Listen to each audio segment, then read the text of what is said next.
Praise the lord. దేవునికి మహిమ కలుగునుగాక. మన ప్రభువును రక్షకుడైనటువంటి యేసుక్రీస్తు శ్రేష్టమైనటువంటి నామములో మీ అందరికీ నా ప్రేమపూర్వకమైన వందనాలు తెలియజేస్తూ ఉన్నాను.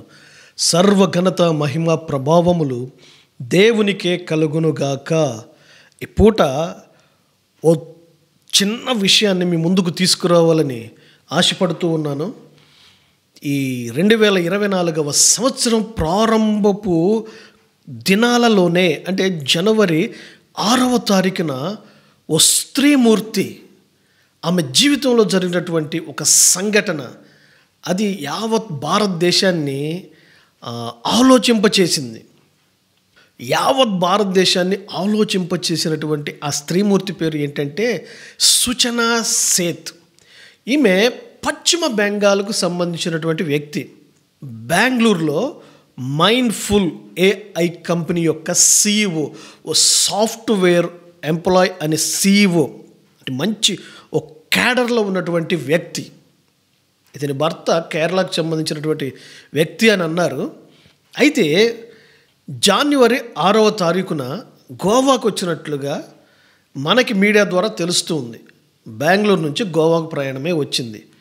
గోవాకి ప్రయాణమే వచ్చేటప్పుడు ఆమెతో తన బిడ్డ ఉన్నాడు, కొడుకు 4 సంవత్సరాల పిల్లాడు ఉన్నాడు.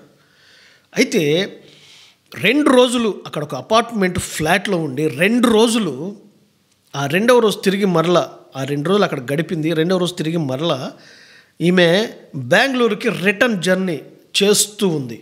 అయితే ఆమె వచ్చేటప్పుడు ఒక్క వ్యక్తే ఉంది. ఆమెతో 4 సంవత్సరాల కుమారుడు లేడు.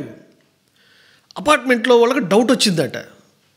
ఆ తరువాత ఆమెని డైరెక్ట్ బెంగళూరుకి ఎయిర్పోర్ట్కి వెళ్ళి ఫ్లైట్లో వెళ్ళమంటే, ఫ్లైట్లో కాదు, రోడ్ మీద వెళ్దాము, రోడ్ రూట్లో వెళ్దాము అని చెప్పిందట. అక్కడ ఉన్న వాళ్ళకి డౌట్ వచ్చి ఆమె తీసుకున్నటువంటి ఫ్లాట్లోకి వెళ్ళి చూస్తే రక్తపు మడుగులు, రక్తపు మరకలు కనిపించినట్లుగా వాళ్ళు చూశారు, గమనించారు.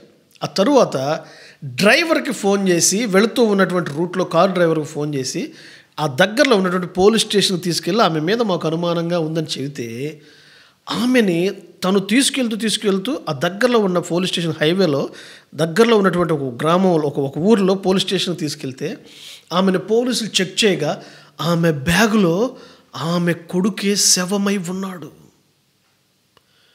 ఆశ్చర్యపడ్డారట పోలీసులు. దేవుని ప్రజలారా, సర్వ సమాజమా, మానవత్వపు విలువలు మంట కలిసిపోతూ ఉన్నటువంటి వేళ క్రైస్తవులైనటువంటి మనకెందుకు ఈ విషయం అని మీరు అనుకోవచ్చు. మనకు కూడా అవసరమే అని ఈ విషయాన్ని మీ ముందుకు తీసుకొని వస్తూ ఉన్నాను. వాక్యాన్ని చెప్పండి అంటే వాక్యాన్ని ఏమని చెప్పాలి? మరియమ్మ కొడుకు యోసేపు కొడుకు కార్పెంటర్ పనిచేశాడు. 3 సంవత్సరాలు చేసినటువంటి సేవ గురించి ఏమని చెప్పాలి? యేసు ప్రభు గురించి చెప్పండి అంటే యేసు ప్రభు గురించి 1000 సంవత్సరాలుగా చెబుతూ వస్తూ ఉన్నారు. మార్పు కలిగి జీవిస్తూ ఉన్న వాళ్ళు ఎంతమంది? మారండి. సొసైటీలో జరుగుతున్నటువంటి ఈ విషయాలు తెలిసి మీరు మారాలి, మార్పు చెందాలి, మీ జీవన విధానం మారాలి అని మీ ముందుకు ఈ విషయాలు తీసుకొని వస్తూ ఉన్నాను. దీనిని దేవుని వాక్యంతో పెనవేసుకున్నటువంటి మాటలు మీకు తెలియజేస్తాను. అందుకే ఈ విషయాన్ని మీకు ముందుగా పరిచయం చేస్తూ ఉన్నాను. అపోస్తులంట యేసే క్రీస్తుని బోధించారని అపోస్తుల కార్యాల్లో ఉంటుంది. ఆ కాలం నుంచి ఈ కాలం వరకు యేసుక్రీస్తు గురించి ప్రకటించుకుంటూనే ఉన్నారు. వాస్తవానికి రాజ్యాంగంలో కూడా క్రైస్తవ మతం అనేది లిఖించబడింది. అంటే దేశం యావత్తు కూడా ఒక మతాన్ని, క్రైస్తవ మతం, క్రీస్తు అనే నామం ప్రకటించబడింది, వెల్లడి అయింది.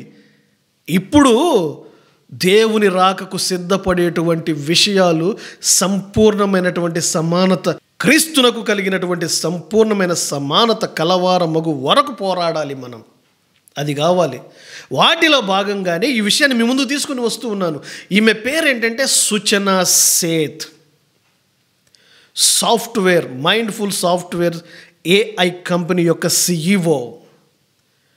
ఈమె భర్త, ఈమె 1 సంవత్సర కాలము క్రితము నుంచి విడాకుల కొరకు, డివోర్స్ కొరకు కొట్లాడుకుంటూ ఉన్నారంట.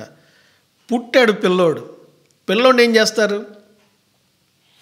తండ్రి లేడు, తండ్రి విదేశాల్లో ఉన్నాడని తెలిసింది. తండ్రి లేని సమయం చూసుకుంది. మీడియా వాళ్ళైతే చాలా విషయాలు తెలియజేస్తూ ఉన్నారు, ఈమె వ్యక్తిగత విషయాలు. అయితే అవన్నీ మనకి అవసరం లేదనుకుంటూ ఉన్నాను. భర్త ఏమో దూర ప్రాంతంలో ఉన్నాడు, భార్య ఏమో తన కొడుకును దగ్గర పెట్టుకుంది. కానీ ఇప్పుడు వీరిరువురికి అడ్డం ఈ పిల్లాడు. తల్లి ఎలా చంపిందో ఆ విషయాన్ని మనం మనసు పెట్టి ఆలోచించామనుకోండి, హృదయము ద్రవించిపోతుంది, హృదయము కరిగిపోయిద్ది. ఇప్పుడు వాస్తవంగా మగాళ్ళు అయితే కొంచెం కఠినంగా పిల్లల్ని కొడతారంటారు. కొంచెం కఠినపు మనసు కలిగి ఉంటుంది. తండ్రి బెత్తం వాడాలని కొడతారు. కానీ తల్లి కడుపును పుట్టిన పిల్లల్ని కొట్టలేదు. ఎందుకంటే 9 నెలల ఆ బరువు, 9 నెలల ఆ మోత ఉండే కడుపు పేగు బంధం అంటారు కదా, దాన్ని తెలుసుకున్నటువంటి ప్రేమామూర్తి కనుక తల్లి మనసు చాలా విలువ కలిగినది, వెన్నతో సమానం అని ఆయా పుస్తకాల్లో కూడా నేను చదివాను. అటువంటి తల్లే బిడ్డ పాలిట శాపమై బిడ్డను చంపితే ఆ విషయాన్ని గనక గమనించినప్పుడు మానవత్వపు విలువలు చచ్చిపోయాయి, ఫీలింగ్స్ లేవు. ఎందుకు చంపింది? వారిరువురికి మధ్య అడ్డం. సంవత్సర కాలంగా డివోర్స్ కోసం పోరాడుతూ ఉన్నారట. పోలీసులు పట్టుకున్నారు. నేను అంటాను, వీరిరువురికి విడాకులు ఎందుకు కావాల్సి వచ్చింది? విడాకులు ఎందుకు కావాల్సి వచ్చిందండి? దేవుని ప్రజలారా, సొసైటీలో గత 20 సంవత్సరాల నుంచి లెక్కలు చూస్తేనట 35 నుంచి 38% వరకు కూడా ఈ విడాకుల కేసులు న్యాయశాఖకు, న్యాయ వ్యవస్థలో పెరిగాయట. 35 నుంచి 38% వరకు గడిచిన 20 సంవత్సరాల్లో పెరిగాయని లెక్కలు చెబుతూ ఉన్నారు. హార్వర్డ్ యూనివర్సిటీలో 100 మంది మేధావులు ఉన్నటువంటి ఒక సంస్థలో ఈమె కూడా ఒక వ్యక్తి. జ్ఞానానికి కొదువై ఉందా అంటే లేదు. జ్ఞానము కలిగిన వ్యక్తి. చదువు లేదంటే చదువు ఉంది. డబ్బు ఏమైనా తక్కువైంది? డబ్బు ఏం తక్కువ కాలేదు. మరి జీవన విధానంలో ఏమి తక్కువై వీళ్ళు కడుపును పుట్టిన బిడ్డను చంపుకోవాలనుకున్నారు? ప్రాముఖ్యంగా ఈ తల్లి ఎందుకు చంపింది? నేను చెప్తాను చూడండి. సొసైటీలో ఎక్కువగా ఆలోచించామనుకో, ఈ ఉరుకులు పరుగుల జీవితం, నాగరికత పెరిగిందని, నైపుణ్యత కలిగినటువంటి జీవన విధానం వచ్చిందని చెప్పి ఉరుకుల పరుగుల జీవితాల్లో భార్యాభర్తల మధ్య సంబంధాలు, తల్లి కుమారుల మధ్య సంబంధాలను తెగిపోయి దూర ప్రాంతాలకు వెళ్ళిపోయి బ్రతుకుతూ రూపాయి అనేటువంటి సంపాదనలో పడి వీళ్ళ జీవితాలు ఏమైపోతున్నాయంటే, వీరి యొక్క క్యాడర్, వీరి యొక్క స్థాయి, వీరి యొక్క ఈగో, ఇవి సాటిస్ఫై అవ్వడానికే చూసుకుంటూ ఉన్నారు. వీరి కంపెనీలో ఉన్నటువంటి వీళ్ళ స్థితి, వీటిలో మనుష్యులు పొగిడే పొగడ్తల మధ్యలో వీరు ఏదో దేవుళ్ళలాగా ఫీల్ అయిపోయి మానవ సత్సంబంధాలకి విలువలు లేనటువంటి జీవితాలు చేస్తూ ఉన్నారు. ఇప్పుడు చూడండి, పెళ్ళిళ్ళు కూడా ఎలా జరుగుతున్నాయి అంటే, ఏం జాబ్ చేస్తున్నాడో లక్ష రూపాయలు. మా అబ్బాయికి 15 లక్షలు సంవత్సరానికి, మా అమ్మాయికి 20 లక్షలు యాన్యువల్ ఇన్కమ్. ఎంత? లక్షలు. ఏం చేసుకోవటానికి? ఇలా చంపుకోవడానికి పిల్లల్ని. అందరూ చంపుతారని నేను అంటలా, కానీ ఒక దగ్గర జరిగిందంటే అది కొంతమందిని ప్రేరేపిస్తుంది రానున్న దినాల్లో. ఒకప్పుడు ఇద్దరు భార్యలు ఉంటే తప్పు, కానీ ఇప్పుడు సహజమైపోయింది.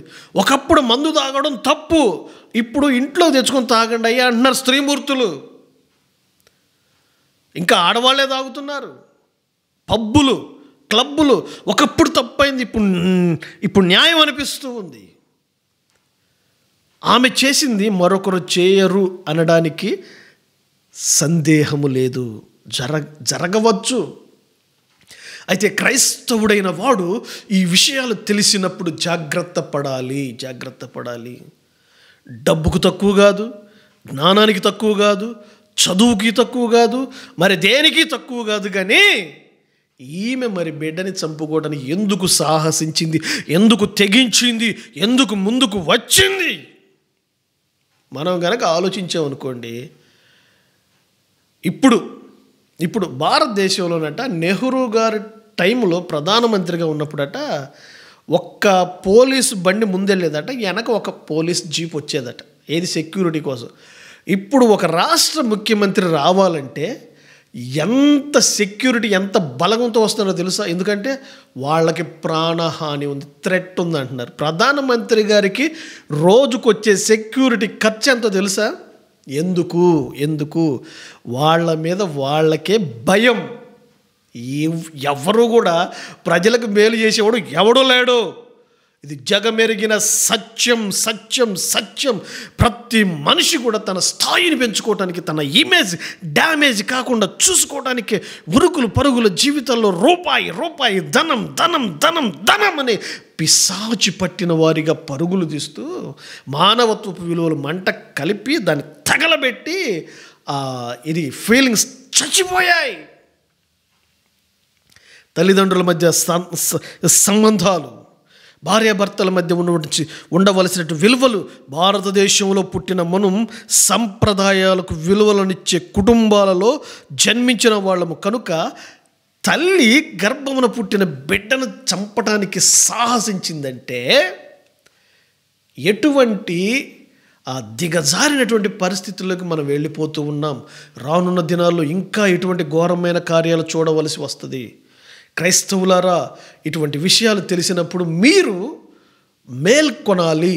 ఎందుకంటే రాబోతూ ఉన్నటువంటి దేవుని రాకడకు మీరు సిద్ధపడేవారు ఎలా ఉన్నారంటే, మిమ్మల్ని చూసిన వారు మాదిరిగా తీసుకొని ఇలాంటి వారి కొరకు ప్రార్థన చేసి ఇలాంటివి జరగకుండా సమాజం కొరకు మోకరించేవారిగా మీరు మారాలి.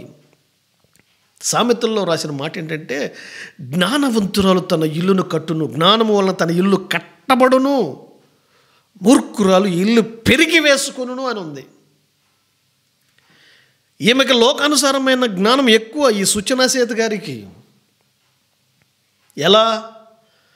తనున్న స్థితి, తన స్టేటస్, తన వెనుక ఉన్నటువంటి ఆ బలగం, వాటన్నిటినీ చూసుకుంది. కానీ ఈమె వృద్ధురాలు అయిపోతే ఈమె పరిస్థితి ఎలా ఉంటుందో తెలియదు. బిడ్డలను ఎందుకు ఇస్తాడండి దేవుడు? పిల్లలు పుట్టక గుళ్ళ చుట్టూ ప్రదక్షిణలు చేసేవాళ్ళు ఎందరో ఉన్నారు. పుట్టిన పిల్లల కన్న గర్భం ముందు చిన్న వయసులో చనిపోతే గుండెలు బాదుకొని ఏడ్చిన వారు ఉన్నారు.